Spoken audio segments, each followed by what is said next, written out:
Hello, everybody, and welcome back to another interview style video. I am joined by Neilzinho, who's obviously the new coach of Heretics. Neil, lovely to have you on, and congratulations on the post, I guess. Yeah, thank you. Thanks for having me. And yeah, it's been a good start so far. So I'm excited for the future. Right, I want to kind of dive back because you are someone who I don't know. I think you've been in esports longer than I have, which is kind of saying a lot because I've been in a decent amount of time at this stage. You were a pro in CS:GO in the UK scene, which I don't want to insult you, but that So it's not the best. Not yeah. It's like borderline, right? Like borderline. We done all right. I got to go to some cool events. Got to go to China. Like we take it. It was a good yeah. start. So obviously, towards the end of CS:GO, you kind of moved over into more of a coaching role towards the end of it. Now, I kind of want to ask, I want to start with the UK scene in general because in CS:GO, it may not necessarily have the greatest of reps, but when it comes to Valorant, it seems like there's actually been a huge amount of success. Are there actual differences within maybe the player, the scene attitude, or is it just like a lot of good people just seem to crop up at the same time? The thing is, right? Like I think UKCS just has it became like a meme, right? In Counter Strike. But there was a lot of talent in that scene. Like individually, there was a lot of really good players. Um, I think the problem in CS was we were just so far behind compared to everyone else. Mm. We didn't have the salaries that their teams did, um, and it made it so difficult to compete, to keep a roster together. So now that everyone's switched to Valorant, the talent's just there, um, and they actually have proper support, which is why I think you're seeing uh, a lot of UK people have success in Valorant. Just because it's a fresh start and everyone's on the same playing field, right? Yeah. So I think that's mainly what it is. We never had a lack of talent in Counter Strike. Um, Okay. So so yeah. this question kind of links a little bit. A lot of players, even people who were coaches similar to yourself in CS, when they came into Valorant, were like, "Oh, I'm coming back. Like, I'm gonna go pro. Like, I'm gonna be the player in the server." Was that something you thought of? Because I believe you probably one of the earliest coaches in Valorant. Was there a part of your mind where you were like, "I can do this. I can still compete at the top"? Uh, yes and no. So the way I always like to coach is if I understand the game from playing it. So that was obviously why I had I'd played CS so much as an IGL, Mm. so that's where I got most of my knowledge from. So coming over to Valorant, I understood the game, but I didn't really understand it as well as I could have, unless I played. So yeah, like at the start, um, I was actually supposed to be coaching a team with, it's the Fnatic team now, right? So Boaster, I was working with Boaster, I was working with Mini, um, basically just those guys before they joined Fnatic.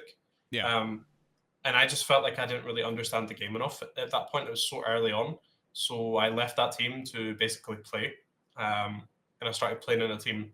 Maybe for like a couple of months. I went back to university, so it was pretty chill, Yeah. just so I could understand the game a little bit better. So there was a part of me, but at the same time, I didn't have the drive to sit down and play every single day, especially when I was still at university. It just wasn't. I couldn't dedicate enough time, to be honest, as a player. But as a coach, you still need to put in the hours, right? But it's not as you don't have to play as much. So yeah. That was the thing I was sort of going to ask is when it comes to the sort of first year of Valorant, obviously there were some pros that came over from other games, but there was still a lot of sort of fresh talent. Did you find it different, like coming into, or majorly different coming into Valorant and coaching? Because as you said, you had to take a couple of months to sort of understand the game, but when you actually got to that point, would you say it was easier, tougher, or with just completely different challenges? It was just a completely different challenge. And the one thing I loved about Valorant was there were so many different games coming together. Like you had people from Overwatch, you had people from Fortnite, you had people from CS. So there wasn't like a. I was never the kind of coach even from the start that was like, it must be CS fundamentals. Like sure, there's stuff you can take from it, but super early on, I just seen there's so many different games coming into it. There's no real meta, right? It's like you can't just copy CS. This game's going to Mm. be something completely different, and that's kind of what got me hooked. And like I said, just seeing people coming from Fortnite, coming from Overwatch, and they're doing things that you think, okay, in CS this is probably fundamentally not correct, but in this game it works. So let's see what happens, right? Um, and yeah, it was just a completely different challenge for me. there's obviously some similarities between CS and Valorant, which is what got me interested in the first place. But yeah, it was a completely different challenge. So one of your first coaching opportunities, I believe, was actually going in onto Ricks, where if you look at some of the players who are actually on that roster, you got players like Hype, you got Weber, who's now obviously working with you, Ras, who was previously a part of Guild, so a pretty solid team to start with. Do you feel like that was where you really found your footing within coaching Valorant? Because that definitely wasn't a bad team.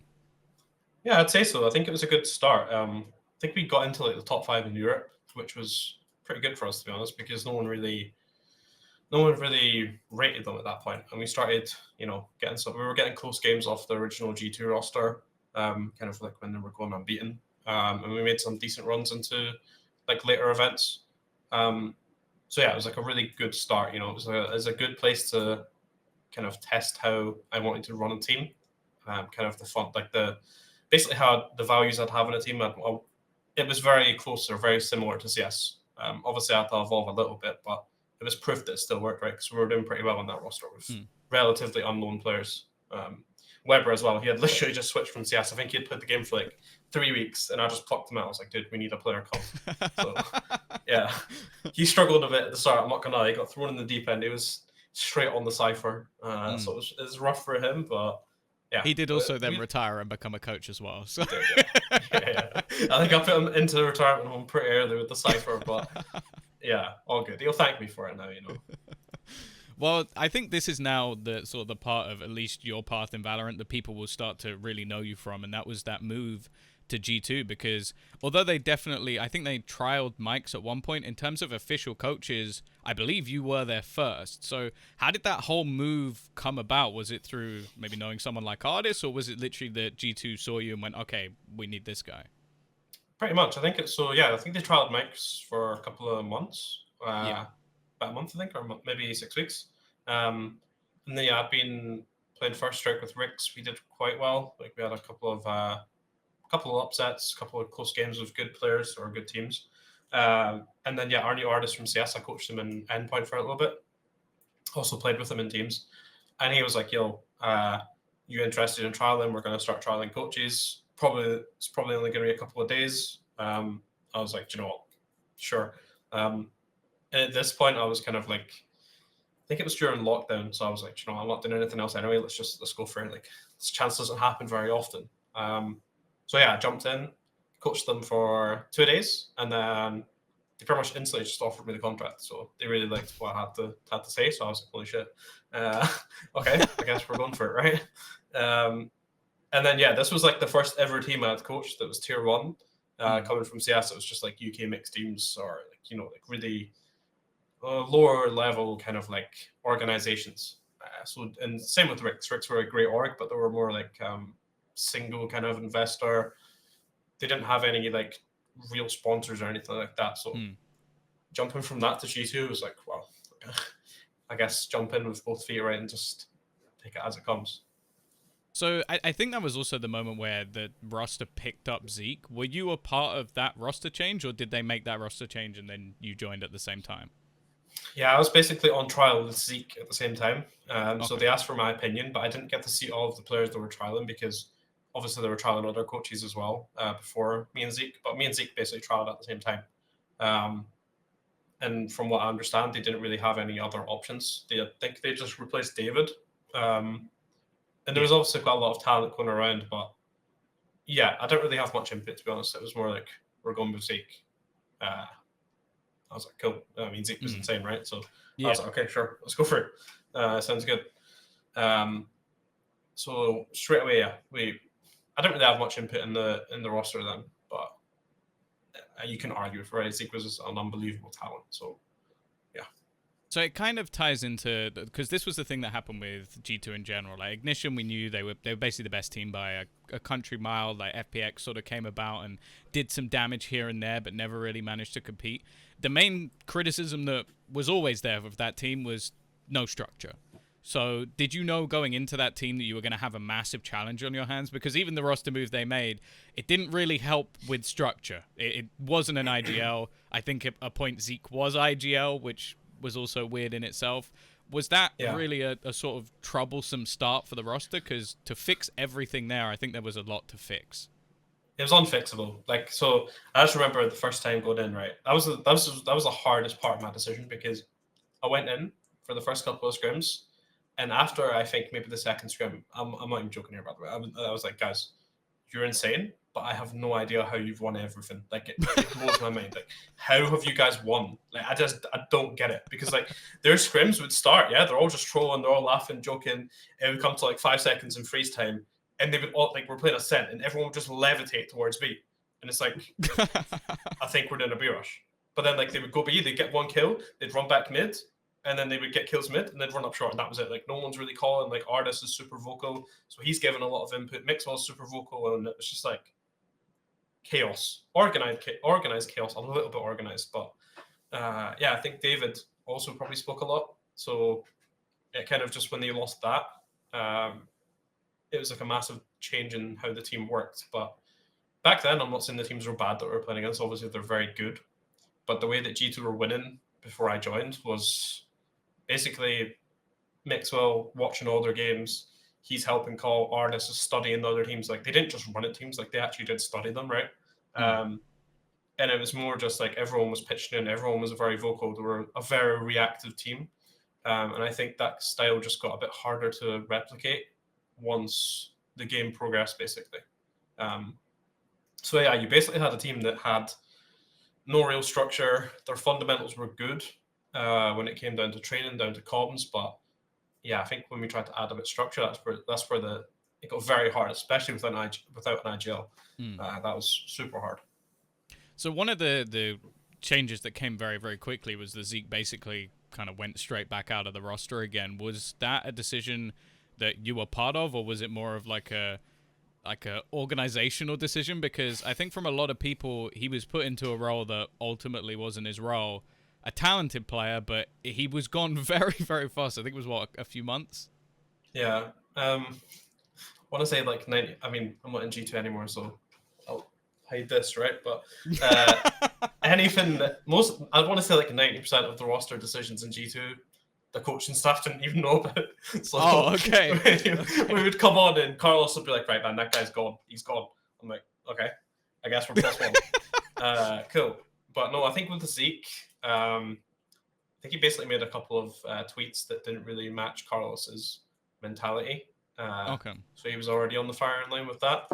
And we were due to go to boot camp, and Zeke got COVID. So basically, he couldn't come to boot camp. We were forced to make a change. Basically, I think it was 3 days before the qualifier started for, I can't remember what Masters it was, to be honest. One of the early ones. And we brought in Aussie with like 2 days notice. So that was basically because Zeke couldn't go to boot camp. And after that, he was basically gone after that. So it was a combination of he got COVID at a really unlucky time, because I do think if the players got to meet Zeke, if we got to meet him as a team at boot camp and we bonded, I think Zeke would have still been in that roster, to be honest with you. Okay. Well, you mentioned Aussie, and that was where I was going next, because technically that was the first proper IGL that was there for G2. I don't think that obviously there was an instant success. I don't think anybody really expected there to be, because it was, as you said, such a short notice change.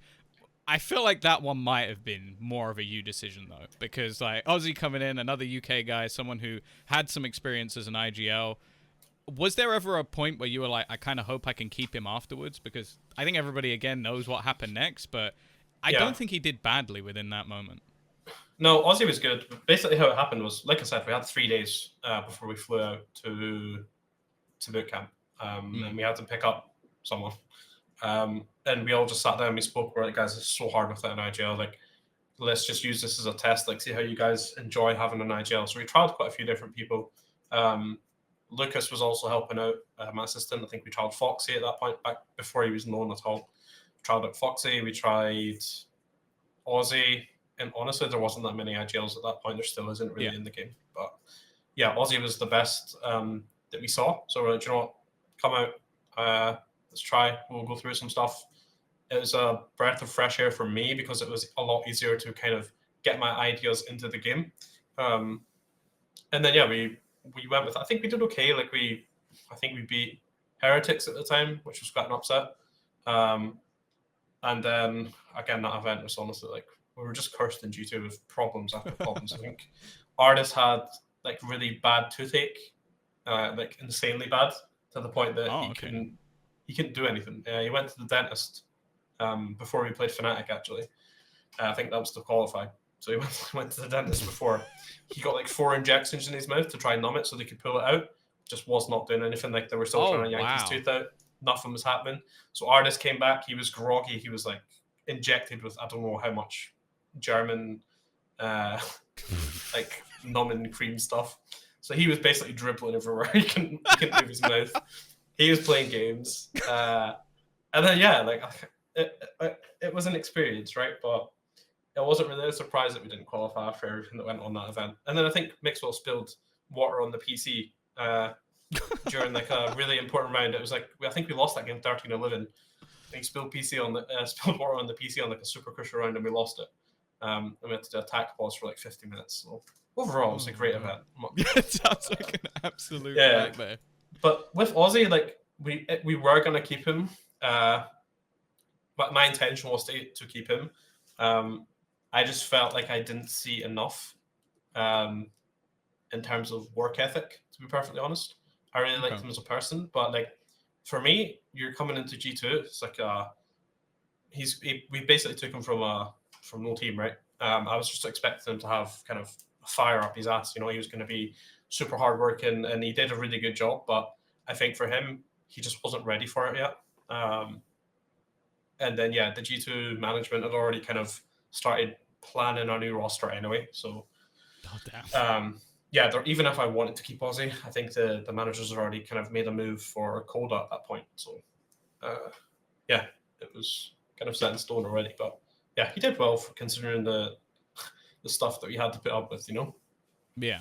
Well, this is where we sort of get onto what I will call almost the meat and potatoes of G2, because this is where, maybe even to this day, some of the biggest roster moves that we've seen in the entirety of the EMEA scene. This was a huge day for that roster, as we saw Nuke, Avova, and Coldamenta all make those moves.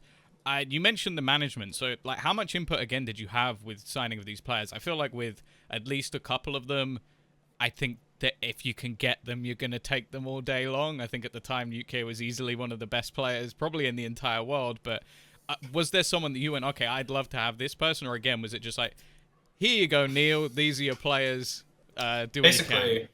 Yeah, that's essentially what it was. So we had a couple of talks before that. Obviously, after kicking Zeke, we knew we were going to have to get +1, right? From a staff point of view, we basically said like let's play this event with Aussie. Let's see how it goes. But I need an IGL. Like that was my one ask. I was like, dude, I need an IGL. Like, get me someone I can work with. So Coda was like our number one target, and we basically went out for Coda. And there was a whole kind of like contract situation. We weren't sure if we were going to get him or not. And then yes, Coda was like the one person I wanted to secure. I think I spoke to not Carlos, but like his esports manager. The staff kind of had talks with him at the boot camp while Ozzy was still there. And then yeah, they were just asking about our opinions on the roster. And for me, like Patty Tech had made a lot of progress. I really want to keep Patty. I really want to keep Artis. Like Artis was a massive part of that team. But to be honest, I think he was on Carlos's radar because he was getting paid the most money. And yeah, Artis was like the bad boy, right? He tweeted what he wanted. He didn't give a shit. But he for still me, had like, one of the best interviews ever. The I walk on fucking water interview. Yeah, exactly. But yeah, for me, like Artis is just one of those people in teams that you just cannot replace. It's so hard because he brings so much to the team. Like he brings the mood up. He's such a big personality. He doesn't necessarily do stuff that's insanely flashy. He doesn't drop 40 kills every game, but like he does his role right, and he does it very well. And for like a team environment that I want to create, Artis is like one of the best people you can ever have on your team. I cannot praise him enough. He's insane. So yeah, I really didn't want to get rid of Artis, but again, like management came up and like we can get Nuki and Avova. We want to do it. We want to make significant changes to the roster. That's what's happened. And I was like, okay, but I kind of want to keep Artis and Patty. but it wasn't happening. So those two got put on the bench, and then that was essentially what happened. That we were going for, I just wanted an IGL, but we were getting another 2 lineup changes, and that's something after the whole UKCS palaver where you change lineup every month. I'm super against it. Like, I hate changing lineup. It just feels like you throw all your work in the bin, unless you really need to make a lineup change, right? I'm just so far. I'm so against it. But I, yeah, that's kind of how G2 works, right? If you're not winning, they're gonna keep changing it until you win. So, that's basically what happened. So we were trying to get Nikki and Avova, and then there was a whole load of contractual situations where we didn't even know if we were going to get Nikki and Avova at one point.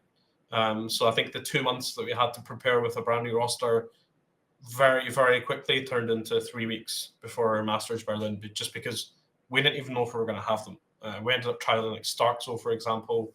We trialed so many other people in the event that we couldn't get Avova and Nikki because they were having like big contractual issues with Heretics. So it's not like we could practice, right? We were basically just sat there waiting for something to happen for at least 4 or 5 weeks.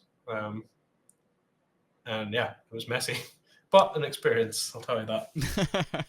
Well, you mentioned Cold Mentor as someone that you directly wanted to sign. We've sort of like, me and Mitch love to call him the Kingmaker because of the success that we've seen him have now in multiple different rosters. Is he as good as we believe him to be now that you have actually worked with it alongside him in that sort of IGL role? Yeah, I think so. I think for Koda on G2, you never really got to see the full potential because Koda needs to be comfortable in his surroundings to get the best out of him. And G2 definitely wasn't that. Like, it's probably the hardest environment for both players and staff to thrive. You need to be a very specific person. Don't really think there's many of them in the world, to be honest. It's going to be hard to find 5 of them that thrive in that kind of environment. But Koda was never really fully comfortable, and I still think we did quite well. But Koda is just a very warm person. Right? He's just like he's like a dad. Like, he just makes your team feel like a family, instantly. And that's super important for me because I try my hardest to make it feel like that out of game. And the best thing for me is having someone in game that can kind of take over that leadership role, right? And Koda did that perfectly. Like, he was a good IGL, made good reactive decisions. I don't think we got to see the best out of him. He even admitted that himself. He's like, I wasn't myself in G2, and he still did well, I think. Yeah. But Koda's someone I respect immensely. I'd definitely like to work with Koda again in the future, 100%. But Koda, a lot of praise for him, man, for sure. So once you did get your final 5, like obviously there was a few things with like once you got Kellogg's, for example, but did you believe that roster, even with some of the roles being a little bit like, I guess, contrasting with a few players basically wanting to do the same thing, did you think that this could be a championship winning team, even though it may not have necessarily been the roster moves that you would have made? I think with time, yes, but again, even with Kellogg's, that wasn't that was our decision, by the way, to get Kellogg's. Okay. But the problem with that was we had initially picked up the Koda roster with Avova, with Nuki, with Pith, and he was our sentinel. So our roles were good, right? I was happy. We had Mixwell, who was fragging very well. We had Nuki, who was fragging very well. We had Pith as the sentinel. We had Koda as the IGL. And then we had Avova on smoke. So the roles were perfect. Like, that's how we planned it, right? We went in, we were super happy, pratt for a couple of weeks, and then I think it was maybe 5 weeks or so. I think we pracked maybe 3 or 4 with Jacob, so about a month. We had really good prac then. Our maps were getting very, very good.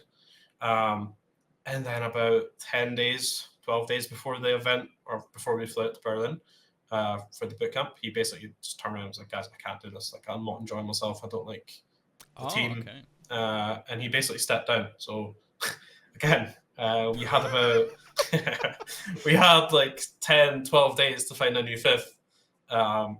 And at that time, there was no good sentinels. I say no good ones, right? We were trialing Fizzy, who was insanely talented, but he just didn't. He wasn't ready yet, in my opinion, to kind of make that step up. And we thought at that point, like, let's just go for someone who's got insane firepower, right? Let's get a wonder kid in. Mixwell, you can move towards a more supportive kind of role, which I still believe is where Oscar's the best.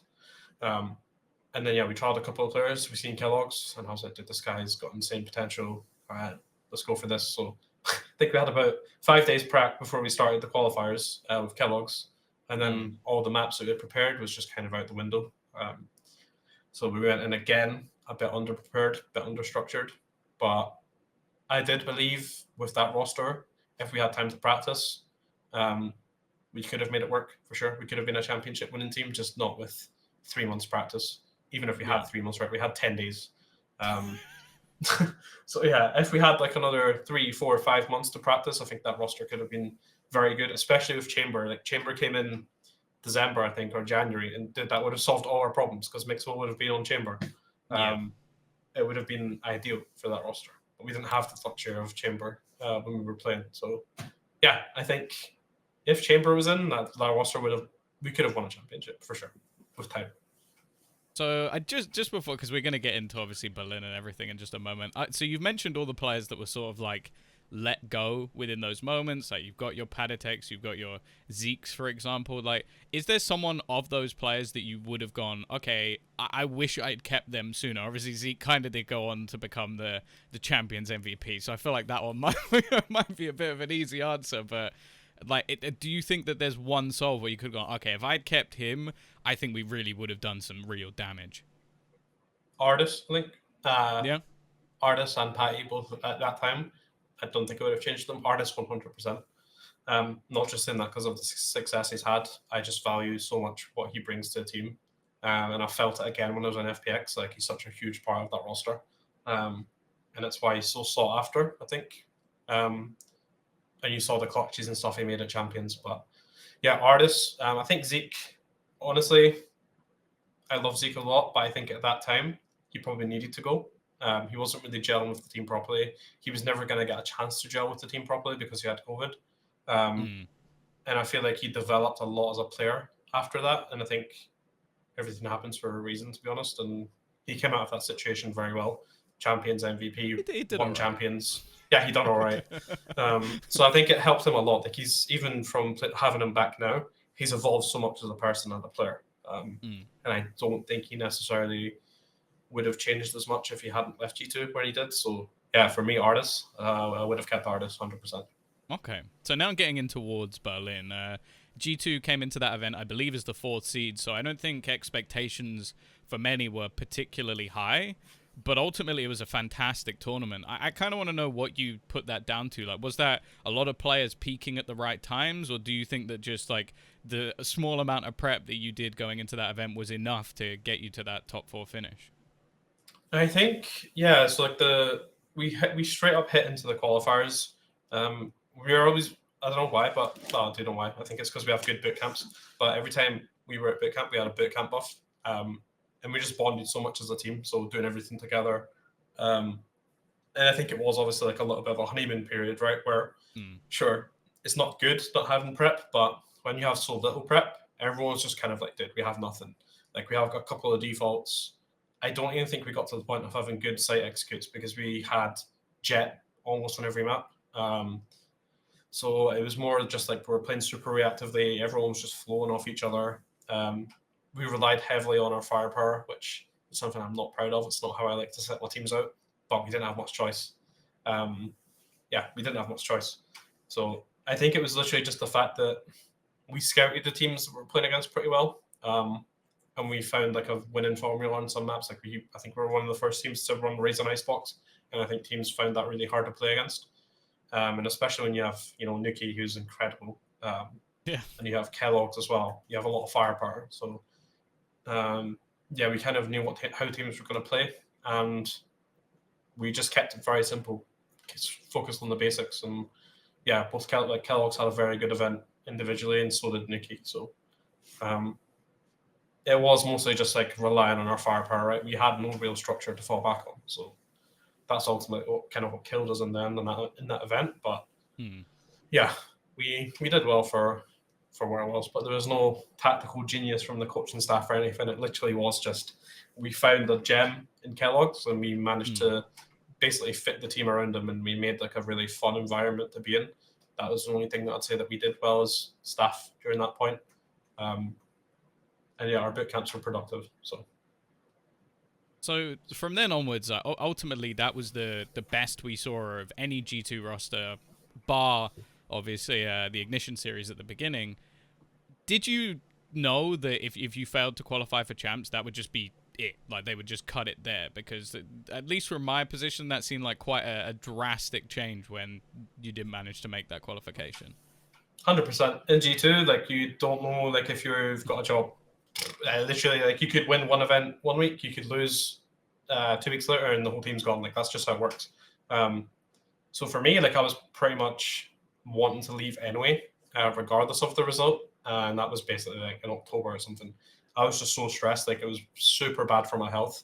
I wasn't sleeping at night, so I was basically working 18, 19-hour days, even though we didn't have structure.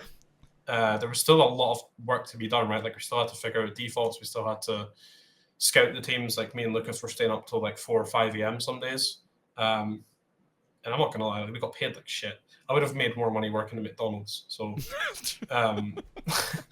I literally now took a I pay get why cut people from... do all those McDonald's posts when they leave. Yeah. I took a pay cut from Rick's to join G2. So that's kind of how it happened, right? Like, oh, okay, I that's wasn't mad. happy. I was Like not I was expecting not. that. Yeah, I was not a happy human in G2, to be honest.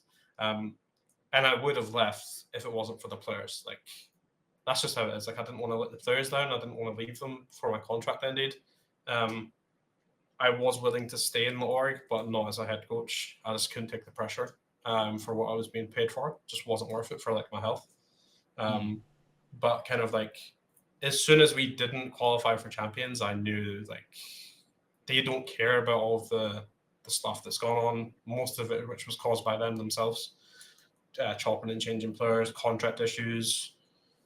I knew it was going to happen. I think everyone kind of knew. And there was also like a little problem, I think, with Kellogg's and Nuki after Berlin, where they didn't really see eye to eye on a lot of things. And I think Nuki said something he probably shouldn't have on stream. That kind of killed the team off before we even played Last Chance Qualifier. But yeah, as soon as we didn't qualify for Last Chance, I kind of knew it was wraps, you know? So then we're kind of moving on. I'm going to keep this bit relatively short because I think this is it's like a 6-month period. But I think to many of us, your move to Dark Zero was actually a huge surprise. And I don't want to like throw shade at the organization, but I think a lot of it was because people expected you to move to a bigger roster than the North American side. So what was it with Dark Zero where you went, okay, I've had my time in G2, I've been with the big team, I now want to go and see what I can do here? So I guess for me, I learned so much in G2. It was insane. Like just about, like I said to you before, it was like the first ever tier 1 org I'd been in. First time I'd ever had staff, first time I'd ever had an assistant, an analyst or whatever, a manager. I learned so much. And we had so much criticism, right? Like especially from the Spanish community about how we performed as a team, but people just don't understand all the stuff that went on. So I think it was a miracle that we achieved what we did with the stuff that was going on. And I'd lost a lot of confidence, like in my ability after G2, just with the amount of shit that got spoken, basically. So for Dark Zero, I just basically took like the period between, I think it was November to December when my contract was expiring, and I just like self-reflected, like looked at absolutely everything I've learned from G2 and just kind of made my next steps. You are right in the sense that if I waited, I probably would have got a really good offer from EU teams, but the chance to go to NA, I'm not gonna lie, the money was decent as well, which was a massive change from G2. That was nice, and for me, it was just like a huge challenge. Like this was like the make or break for me. If I couldn't take a team that were tier 3 into like the higher kind of echelons of NA with what I believed was right, I would maybe have to consider something else, right? Luckily for me, I think we went from low 60s, 67 or something. We broke into the top 8 in NA. So for me, I was happy. Like I'd kind of proven to myself again that I know exactly how to make a good team, and that was what I was going to focus on in my next org. So yeah, it was basically just like a chance for me to take everything I had learned from G2, all the hard lessons I learned, and kind of like apply them to a difference. It's kind of like playing Football Manager, right? When you play like a Division 1 team and try bringing them up to the Premier League. Like, let's see how good you actually are. So it was kind of like brand new challenge for me. Brand new challenge for me. A different scene, which was unbelievably fun to coach in, by the way. Like, NA is so much fun. I loved my experience in NA. The players were super nice. Yeah, everything about that experience, I just loved it, to be honest. But So I'm super you've glad led that I did into it. my next question because that's one of the things. There's not many coaches that can say they've coached in North America and in EMEA. In fact, I don't know if I can name them. So that kind of says it all. You're one of the only people who've done that. What are there any major differences? Because I know that there's going to be some like hardcore NA fans, hardcore EMEA fans going, our region's so much better at this. But you can actually say like, okay, when I went over there, I practiced, I did this. When I went over there, were there major differences? Were there things you enjoyed more about one and not the other? And is there anything from NA you'd like to bring to Heretics now that you're there? Yeah, so I think the NA teams they have so much fun when they track, man. It's like a completely different mindset to EU. And I'm not saying that's bad. I'm not saying it's good. It's like there's a level where it's like it does get bad because they troll so much in prac. Like they'll no clip out of Brimals and that kind of shit, right? Like they're a hard troll, especially like the top teams. They troll as well, but they have so much fun when they prac, and I think that was one of the biggest differences. Obviously, there's no language barrier, right? So everyone's a lot more open. Just bigger personalities, in my opinion, from North America. You know how you kind of hear people from like the CIS region can be a bit colder. In NA, you don't really have that. Everyone's like super outgoing. Everyone's like having fun all the time. Makes drama a little bit. There's more drama when you've got team issues. Don't get me wrong. Like I've been sat up to like 6, 7 a.m. trying to sort out issues, but it's a bit of both, right? Like in EU, people practice a lot more seriously. They take it a lot more. It's a lot more structured, right? There's no typing in scrims either. Like in EU, no one types. In NA, it's like, oh, Tyler, great shot, bro, unbelievable. It's like every 2 seconds, man. It's like they're just complimenting each other. It's like way more unprofessional. And that's one thing I used to hate. Like it really irks me. Like you'd be in freeze time and they're typing paragraphs to each other, and I just felt like an old man. I was like, guys, will you stop typing? Like focus on prac. But then like after I got into like a second week of scrims, you just see everyone typing. It's like, oh man, maybe it's just a thing over here, like whatever. Give me a keyboard. Give me a keyboard. Yeah. I'll show you how UKCS does it. Yeah, exactly. It was literally like being in UKCS again, where everyone just types, talk shit to each other in scrims. But I mean, it makes it more fun, right? But no, I can't say there's like huge differences. I think the NA teams definitely practice differently. They're maybe not as serious as EU teams, but it's not a bad thing. It's definitely not a bad thing. I think the only thing that annoyed me when I went to NA was they were still booking scrims on Discord, and I literally caused a bloody stir because we use like prac over here, and it's not the best system, but it's better than Discord scrims, right? So that's something that they implement in North America, and it's become, I think, a lot more efficient in NA, which is good. But coming from EU and going back to Discord, it was like going back to 2012. I just couldn't handle it. I was like, I can't do this, man. Like everyone was cancelling on you. There was double bookings. It was bad, but yeah, that changed very early on. So I think there's not no real differences. I wouldn't say there's like one scene that's better than the other. You know, I think there's just cultural differences, and that's mostly it. So up until then, like you kind of left Dark Zero and ended up working with the guys FPX over, well, before your move to Heretics. And I want to know, like, what sort of work were you doing? Because obviously we know they have the likes of Doombros, Angel, to pretty well-known people within the scene. So what did they have you doing in the background? Yeah, so when I went to FPX, it was, again, just a different challenge for me because I'd left, well, I didn't leave DZ. They obviously just got out of the game because of, like most orgs did. They just dropped it. So I was kind of like sat there doing nothing anyway until franchising. And then I heard about the opportunity to go work with them as like an analyst. That's something I'd never done before, but I was super confident because I feel like to think I have good game knowledge, and being an IGL in my previous teams, I've always studied my opponents, right? So it was just a challenge, different challenge for me, just kind of expanding my knowledge, working in NA, working in EU. I was like, you know what, I'll try to understand the analytical world a bit better. So I've done a couple of tasks for FPX as like a trial. I think there's a lot of other analysts that did it as well. And they chose me. So I was happy with that, obviously. And for me, it was mostly just I helped them a little bit more like an assistant coach before they went to champions. So like I was watching their scrims, maybe giving like some ideas to Eric, the Dimbros. And we just spoke in scrims, like just back and forward, you know, different ideas, problem solving. But when it came to the actual champions, it was strictly just doing scout reports. So I would sit and watch whoever they were playing and make them like a big ass scout report Yeah. of who they were playing, how they can counter them, any like common plays, screenshots in game of like any cool plays that the other team did, kind of like raw data. So it wasn't too statistical, mostly just where they go to op, like where their opera's playing. If you've got someone like Kesnet, like what's his path in, how do you kill him? So just stuff like that, right? Purely like an analyst. That's what I was basically being for them.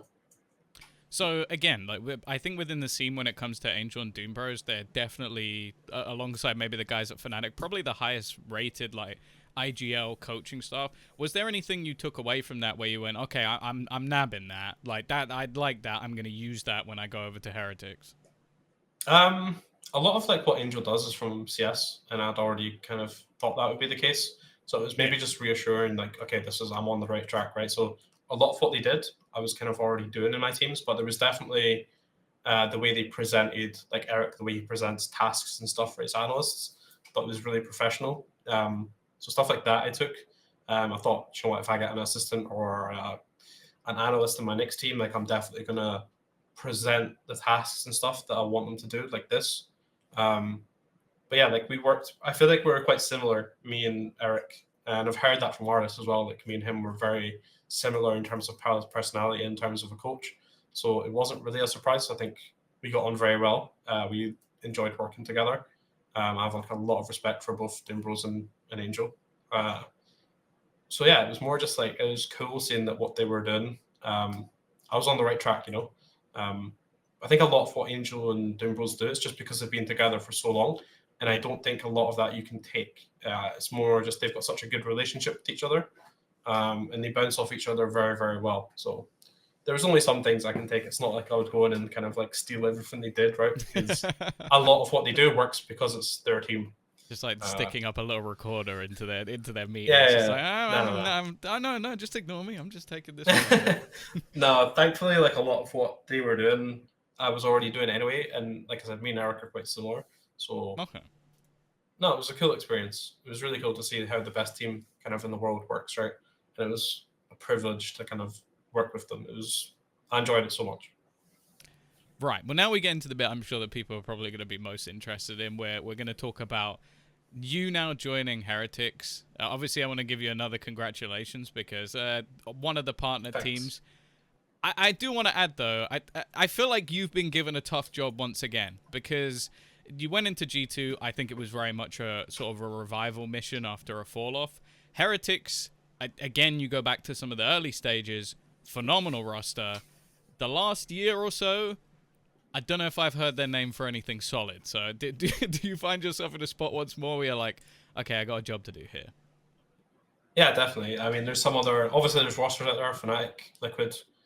They've kind of got a really good basis already. They've got a core, and they're just adding more firepower. So, like, teams like that have a huge advantage already over us. But no, like, I knew exactly what I was getting myself into. There was a world where I probably could have stayed with the Navi guys as an assistant. That's something that I did consider. It was Angel actually that was, and both Doom Bros, like I think you'd be wasted as like an assistant. You should try be a head coach. Angel was nice enough to make a very nice tweet, which I think helped, which was good. So yeah, when the opportunity started coming in for the head coaching role, there was a couple of teams in EMEA that I could have joined, and with Heretics, I just liked what they had to say. To be honest, like I really liked what Arnau, the CEO, had to say. Like it just seems like a very nice place to be, and kind of like the opposite of what G2 was, right? We should have time to gradually make a roster over time, kind of like what FPX did. I think people forget that they didn't really win anything for a long time, right? It was like a year and a half. It takes time, bro. Like it takes time to make a championship winning team. I sort of made this point to Mitch recently, is that I think people forget that the addition of Ardis might actually be one of the best roster moves ever, because you look at the success of that team before and it's like, they should have been good enough to win stuff, but they never actually did. So it's like, Yeah, and Saigetsu as well, I think is another prime example. It's like they were still evolving this roster for a very, very long time. And exactly. I think people do expect a lot off the bat. Now, I want to talk about your roster because obviously it's one where I think it's definitely one of the more interesting ones from my point of view. What point of the process did you sort of join in? Because obviously, from our point, it's like you're announced with the entirety of the team, but were you working with them behind the scenes on like who was getting picked up and who you're going to be having on the roster?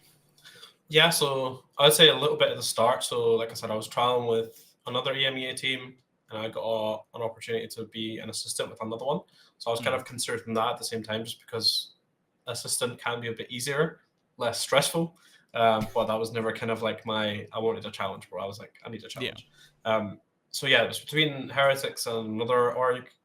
Uh, and to be honest with you, Heretics got to the party extremely late. So I think everyone was basically waiting on Barbar and Codemental to decide, especially from the three Spanish orgs, right? They were all Yeah. going for the same people. So everyone was waiting to see what they were going to choose. Um, and yeah, Heretics got to the party very late. So I basically got in and they had already signed Mixwell. Mm. I knew that was going to happen though. So like they wanted Oscar. I was completely fine with working with Oscar again. Like we got on very well before in G2. So that did not put me off at all. I think the hardest thing, some players didn't kind of had like this misconception about Mixwell. They thought he was basically a streamer, so it kind of made it hard to get someone with better talent. They didn't want to play with him for whatever reason. But obviously, I don't think Oscar had his best run of form in the last G2 team. But hopefully Mm. now after India, people can see like what he's made of. Right, he's insane. He just needs to be comfortable. So yeah, I basically joined. They had Oscar, and we built the roster out from there. Okay. Um, and we built the entire team in 4 days. Speed running again. We didn't have much time before the initial roster lock, and then obviously these tournaments started coming in. So yeah, I think we trialed for the first 4 days, and then like the second week we had already started locking people in. And obviously Kellogg's was already there, who I respect a lot.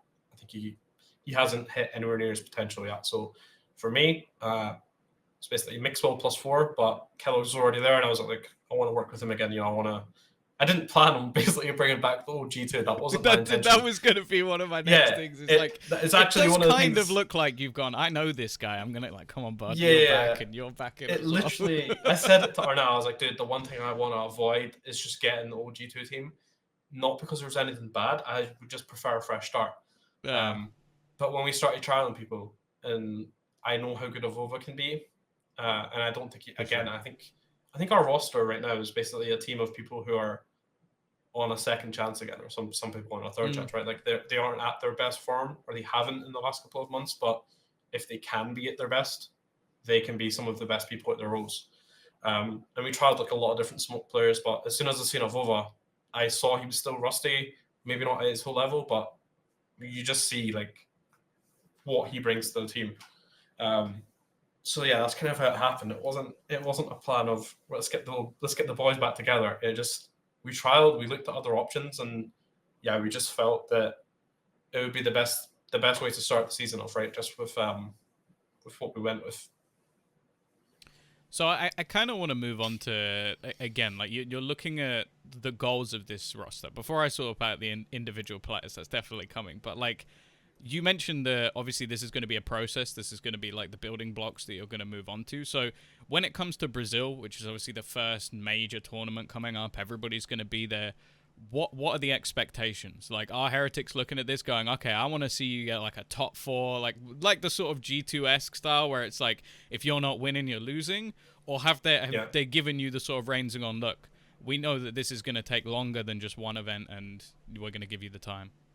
Yeah, exactly. So that was one of the things that pulled me towards it, and that's one of the things we said. It was like if we get this roster, it's a team that have insane potential, but if we win events, if we place very well at Brazil, it's not going to be because we've just relied on firepower to kill people. It's going to be we are going to be a very well drilled team. It's going to take time, and that's what's going to happen with this roster. And that was the two options, right? We could have went with this roster, which has people who have a lot of experience, who when they're in a comfortable position, when they're in a comfortable team. They're all going to thrive. Or we could have went with, 4 basically tier 2, tier 3 players that have extreme potential, and that was the other option. Both of those were options where like they're going to take time. Heretics basically, I'm not saying they missed out on all the guaranteed top talent, but obviously people like Nats, they were already taken. Redgar was already taken. Chronicle was already gone. Cloud was already gone. So all the people that kind of, I'm not saying they guarantee you top 4 kind of expectations. They were long gone, right? So with our team, it is more like we have longer term kind of aspirations, and it's going to take time. And I think everyone understands that, but I don't think it'll take as much time as what people expect, right? I did it in my NA team with like 4 or 5 months. I think with these guys, we just need a couple of events under our belts, and we just need to keep evolving. So for me, the expectations of Brazil is playing as well as we can as a team. If we can place, top 4, top 6, I'd be super happy. But the most important thing for me is we evolve as a team with every single event that we play at, kind of win or lose, right? There's the best lessons you get are from losing games. And that's what I want to make sure we do. Like, even if we lose, we're still evolving, and we're fixing mistakes from every single event.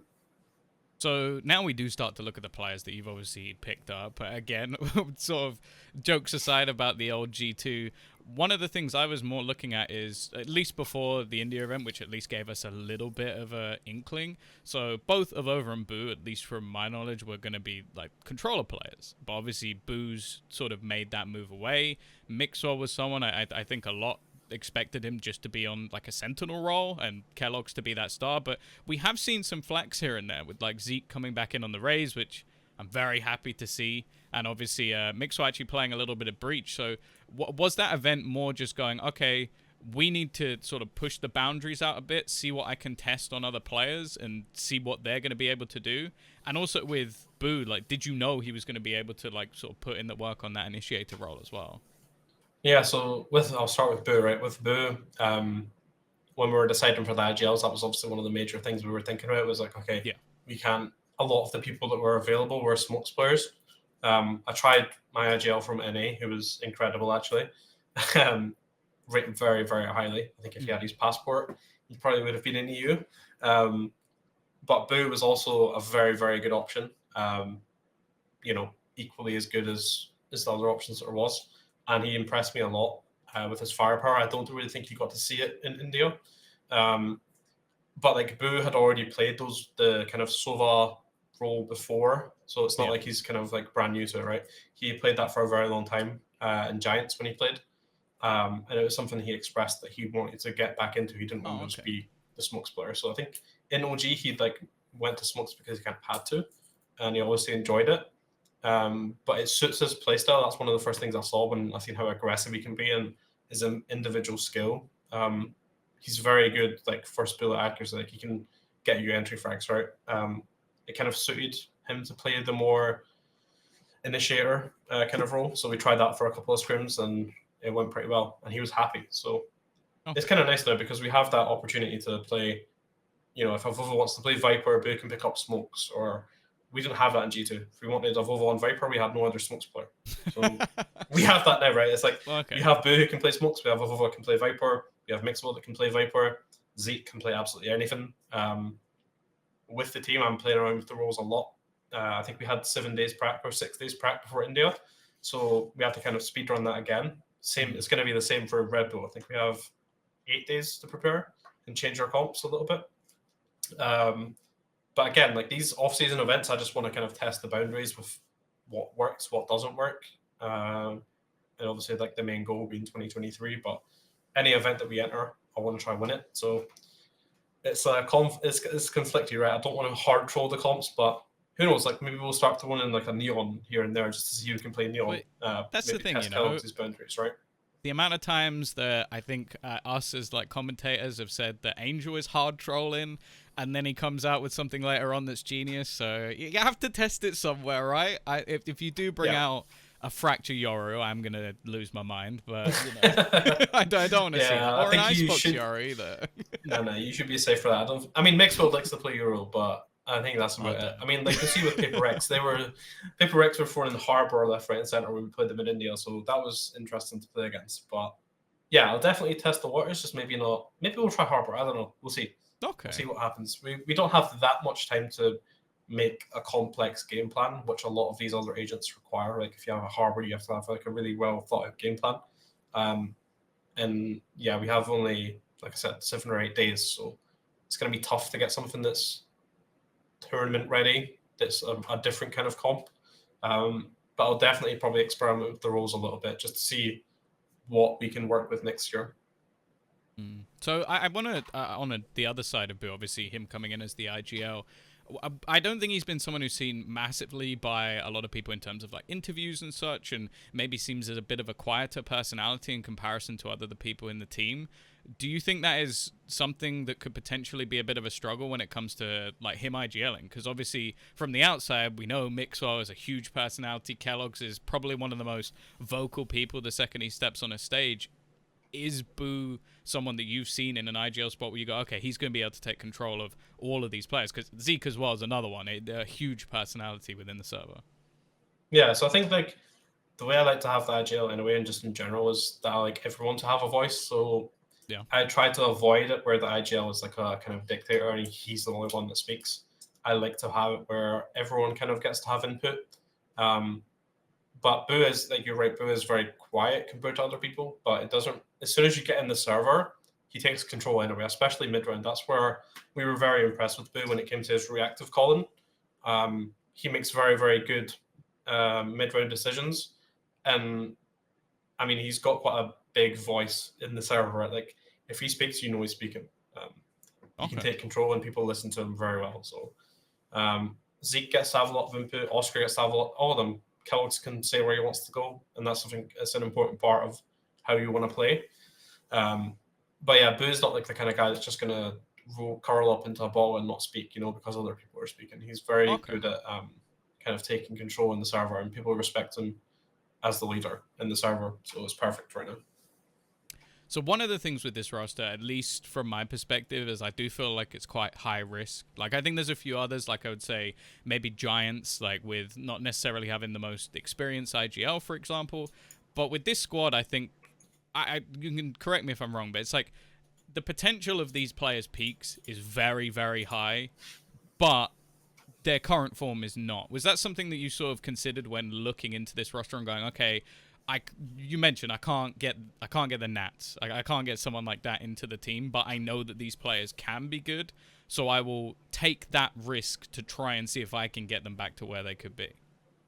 Yeah, pretty much. That is the risk, right? It's like if we can get everyone back into an environment that they're comfortable in. I think a lot of these players kind of suffered from bad environments in their last teams, and that's kind of what happened, right? They weren't comfortable in their roles. They weren't comfortable with the team environment. If we can provide a good team environment, which I'm super confident of doing, it's going to be a place that they can thrive in. And we're not going to be able to fall back on firepower. Sure, like our players like Kellogg's, Zeke, they have a lot of firepower, but it's not something that we can rely on all the time. Like we need to be a good team. So that's kind of like that's a challenge for us, right? It's making a consistent team with like good strats, good structure, and it's going to take time. So yeah, it's definitely something we thought about. We spoke about it together, like as staff and as management. We knew it would be kind of like it's the downside. Every roster I think has a downside. Like you said, Giants. I think they have incredible firepower as well. Giants, especially Rhyme. Yeah. He's someone I rated very highly. Like we trialed him as well. Or I trialed with another team that had Rhyme in it, and I was very impressed with Mr. Rhyme. I did, yeah. I think Rhyme is incredible. So it's like you said, right? But I think every team has like downsides and they have upsides. Like Giants, maybe their roles are conflict, but they have ridiculous firepower. Like I think people are underestimating that team severely. I think they'll be like one of the dark horses because like Cloud, unbelievable. Hoodie, unbelievable. Like, dude, everyone on that team has so much firepower. Like, in all these predictions and all these threads, no one mentions Giants. I don't know why.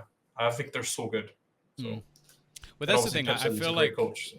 Every time I hear anyone mention Cloud, it's always that he's right near the top of their list, especially in terms of where his peak could be. So I think the Giants are definitely. Well, we sort of spoke about recently, me and Mitch, about them being, as you said, sort of a dark horse. It's just whether or not if they can get the structure, they're going to be insane. It's whether they can. I think that's the sort of way we're looking at it. So I want to touch on, you mentioned supporting staff. So you brought in Weber, who's going to be working alongside you. Obviously, you mentioned this when it came to like Angel and Doomburrows and how they have this sort of rapport. Well, I feel like you guys have probably known each other probably longer than some people have been even alive. So I want to know, like, realistically, what is it that you see with Weber that you're going, okay, I need this guy alongside me with this project? So I think like one of the biggest lessons I learned in G2 was having staff who you could trust. Me and Lucas had like massive problems in G2. I'm probably like the easiest person in the world to get along with. Like I won't cause problems, but it came down to more he wanted the job that I had, Okay. which caused a lot of friction, a lot of very unproductive kind of like arguments and just making things harder than you should have been. I mean, we fixed a lot of those problems. I'm like, we're really good friends now, which is good. But that was something like I was super. I like I wanted to make sure I avoided that happening again. So for me, like when obviously Weber's got a lot of knowledge in the game, he's very good strategically, and I've known him for so long. Like I know everything about him. We played in teams together. I know exactly what he can bring. So for me, it's kind of like it's someone that I can trust, and it's also someone that has very good game knowledge, and I respect him a lot. And the players respect him as well because he has such good game knowledge. So yeah, it's basically someone that I can just work with, and he can help out strategically, and it allows me to focus more on the things that I couldn't do in G2, which was fixing mistakes with the team, making sure we've got structure. So I can focus more on like the structural things, focus more on fixing mistakes as they happen, and kind of improving event to event. Well, Weber can work a bit more with the Boo, for example. I mean, we work together quite a lot anyway on the strategical side, but it's just a kind of like peace of mind that if I'm working on something else with the team, I have someone that I can be like, okay, this guy knows so much about the game, like he can take over, right? He can work with Boo, and I know they're going to come with something good. So that was kind of where it was for me. So we got to see you recently, obviously in the event in India, which it looked like an interesting event. I'll put it that way from the outside. But ultimately, how was that experience? Because I believe it's one of the first times the team's properly been together. Results definitely weren't bad. Only the loss to PaperX, who I think everybody rates that team very highly, especially when they're having some fun. So overall, were you happy with how everything went when you went over to India? I mean, yeah, the event was kind of like a little bit shambolic with how it was organized. I mean, this is something we knew was going to happen. Yeah, this is something like we spoke about this before. Like we weren't stupid about it. Guys, right? If we go to India, 99% chance it's either going to get cancelled or like it's going to be so far delayed that we're probably going to be up until 5 a.m. playing games, or they're not going to have peace. Like, do you know what I mean? Something bad's going to happen. But at the same time, we're like, the one thing I said was like, it's only going to be a bad experience if we make it a bad experience. Like, we're going to a different country, we're going to experience a different culture, we're going to travel, we get to be together as a team. It does not matter what happens in the event. Like, it literally doesn't matter as long as we make the most of it, right? It's going to be beneficial for us anyway. And that's kind of the mindset we went into the event with. Like, whatever happens, who cares? Like, every team is in the same situation, you know. Like, if there's a delay, they're in a delay. Like, we just have to make the most of it. So that's what we did. Like, if there's delays, we just went to the pool, bonded as a team. We played some football, played some basketball, played some cards, and yeah, just like really bonded as a team. And obviously, results-wise, I think with the practice we had, I was pretty happy. I think the only disappointing thing was we probably could have won the event, to be honest. I feel like we just lacked some fundamentals where it came to clutching, where it came to trade frags. But again, the most important thing was for me is we can learn from it, and we have a lot of good. We have a lot of good stuff to look at, a lot of good data to look at, and there's stuff we can learn from. So for me, it was second place at our first event. It was a very good opportunity for people like Boo, who had never been to an international LAN. Kellogg's hadn't been to an international LAN since Berlin. And it just gives the guys the chance to play against teams from different regions that I don't think, correct me if I'm wrong, right, but I don't think anyone in EU is going to get the chance to play against Paper Rex or RRQ or Secret before Brazil, right? So Yeah, that's that true. was another positive. It was just getting a chance to experience a different style, so that when it comes to Brazil, we're not going to be surprised if they pull out Yeah. a Harbor or they pull Yeah, out a bloody Reyna or like something like that. We're not going to get caught off guard. So yeah. for me, it was just like getting ahead of the curve kind of thing and Yeah. Jing get some Forsaken is something experience. you need to get ahead of. Yeah, exactly. And playing against Forsaken and and those guys and Jing, it was an experience. The kind of aggression they have. So no, I'm glad that we did it. And it gives us confidence actually because I think with them we got to I watched one game of them play Fracture, and I kind of knew exactly how they were going to play. And we won pretty comfortably on that map. I think if we had the data on the other maps, we probably would have beat them, like on Breeze, for example. Okay. So it was a good confidence builder for us, and obviously we got to try play against Harbor for the first time, which was also interesting. And it was good that it came from like one of the most kind of innovative teams that Yeah. are in the game right now, and it was a good experience for us to play against it. So that if we do play against them in Brazil, it's not going to be a surprise that they might play a Harbor or they might play like this new agent that just came out and no one's seen. Mm. So just to sort of like a couple more questions before we finish. In terms of the rosters you have seen, you sort of mentioned Giants already, but who do you think kind of like won that off-season roster shuffle? I know obviously some have almost just built on what they had, but other than your own roster, like who are you really rating going into the likes of Brazil? I think it's going to take time until we see. Like, I guess it'll be easier to see it like in Red Bull because we'll play against Liquid, for example. I think Liquid have come out very, very strong. Still think Giants have come out very strong, a lot stronger than what people think. Obviously, because I got to watch the players actually when I was kind of trialing with them. So like I've seen how good Cloud is. Like that guy's communication is incredible. I was not expecting that at all. Rhyme, very good natural leader. Fatinho, incredibly skilled player. Nuki as well, like that guy is insane. Hoodie as well was probably their best player last season, and they've got a really good coach in Pipson. So it's like those guys for me have came out like super strong. I think way more than what people are thinking, way more than what people are saying. And obviously, I think Liquid and like did both Fnatic and Liquid, Yeah. they're also super strong. So it's really hard. But for me, I'd say like Fnatic, Liquid, Giants, those three guys have like a very strong roster. And then, dude, you've got Navi as well, who've I was about to say, Navi aren't going to invite you back if you talk like that. Yeah, I mean, Navi as well. Like, it's so hard. It's so easy to kind of like, I don't know. I feel like it's not like they've not came on top. They haven't changed that much. They've just got one of the best players in the world. So, dude, Navi are also incredible. But I think in terms of like a complete rebuild, I'd say Liquid have probably came out on top, whereas Navi have just changed one player, right? And it's like they're getting someone that's incredibly skilled. So, I think Liquid have made some good changes with kind of safe. There's a safe Nats and Redgar. I think that's some big changes. Like they're finally getting an IGL. So yeah, I think on paper Liquid have probably came out the best in terms of teams that have made big changes. And then you've obviously got Navi who are always going to be there just because they're such a good team and they've got such good support staff and IGL. So yeah. So you mentioned Red Bull. Again, that's home ground coming up. For anybody who doesn't know, I believe that starts around the 9th. And that's something you're going to be competing in. Again, it's very late notice for Heretics being brought in as a sort of replacement team. But again, talking about expectations, you mentioned you're going to try and win every single event that you go to. But what are you hoping for, like in terms of competing against some of these other teams? I mean, for us, it's going to be the first time we've played against some of the kind of tier 1 EME teams, I suppose you'd say. Like Liquid are going to be there. You have Vitality as well. For me, I just want to see how we match up early. Like how are we going to match up against these guys?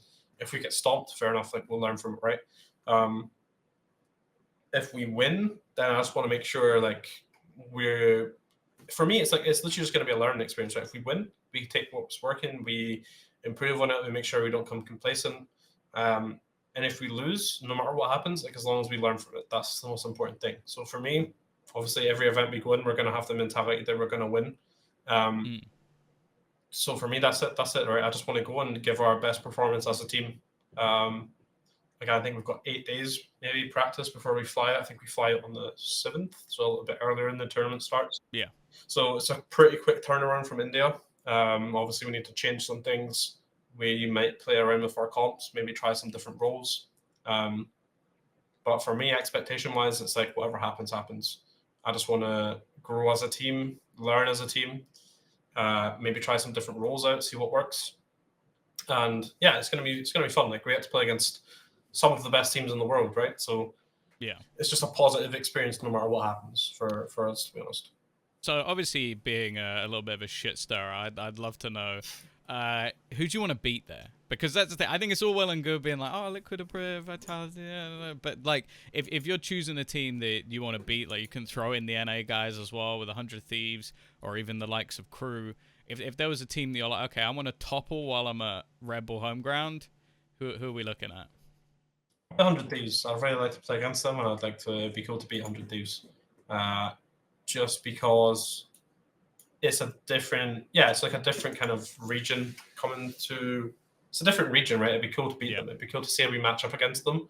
I think everyone's going to want to beat them. Like we get the prac against Liquids, we'll get to prac against Vitality week in, week out. We're not going to get the chance to play against 100 Thieves until Brazil again, most likely. So for me, like, I'd love to play against 100 Thieves. Well, I think they're also a team that hasn't changed a massive amount, so I guess it like that's the thing. I feel like a lot of people go in and go, okay, they're expecting Liquid to blow out the event, but ultimately 100 Thieves, they've just changed probably one of the easier roles to change.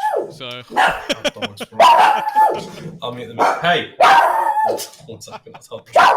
Coco, stop it. I'm 100% leaving this in, by the way. Luckily, that was actually my last question. So you've been saved by Coco. Coco is gonna let me finish this one. She's still gone. This is fantastic. Right, I'll go and get them in a second.